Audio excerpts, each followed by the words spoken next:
पखी पालिया मूं प्यार माज उडामी थिया दूर ओ पखी पालिया मूं प्यार माज उडामी थिया दूर हाणे उस्मान अली सूर पयो सुमरा सां सुणल पखिन जाला तो बारो शाह ओल्ड खां सईद ईमान शाह जी फरमाइश है यार मोहम्मद शाह वेजियार खां अब्दुल्ला सुमरो अब्दुल्ला सुमरो जी फरमाइश ओ पखी मूं भी पालियावा अंगण मुंहिंजे तायो डामी विया पखी मूं भी पालियावा अंगण मुंहिंजे तायो डामी विया ॿियूं वीरान उहे वाटूं रोहित लाइ कचारा तूं पखी मूं भी पालियावा अंगण मुंहिंजे तायो डामी विया पखी मूं भी पालियावा अंगण मुंहिंजे तायो डामी विया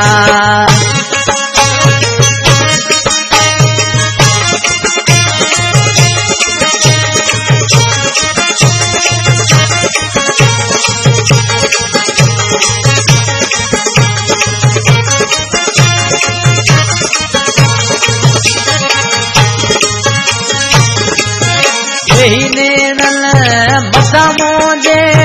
कंदा बोलियूं हुआ मिसड़ियूं इंडिया दोस्त नंढो डेडिया खां जावेद मथा मुंहिंजे कंदा बोलियूं हुआ मिसड़ियूं अॼु जा वण उहे गाली कया तारण सां बाजूं पखी मूं भी पालियावा अंगण मुंहिंजे तायो डामी विया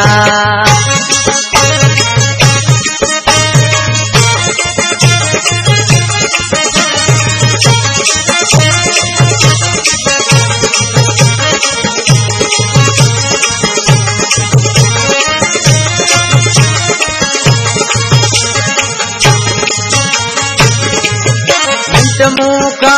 जुदा जतिया गोरी मुँह सा हुआ मिलंदा इंडिया गोठ नंढो डेडिया खां जावेद मुँह का जुदा जतिया गोरी मुँह सा हुआ मिलंदा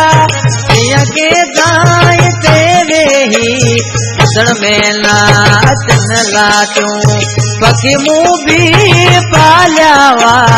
अंगण मुंहिंजे तायो डामी विया पखी मूं भी पालियावा अंगण मुंहिंजे तायो डामी विया कलाम शायर उस्मान सुमरो को भेजिया ने कला के चाहते थे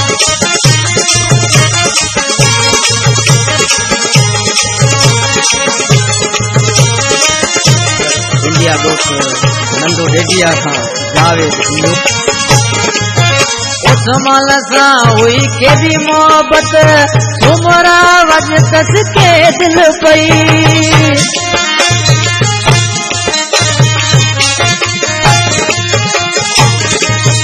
उस्मान सां हुई मोहबत सुमरा वॼ कस के दिल पई वरी मूंखे यादूं दिल जूं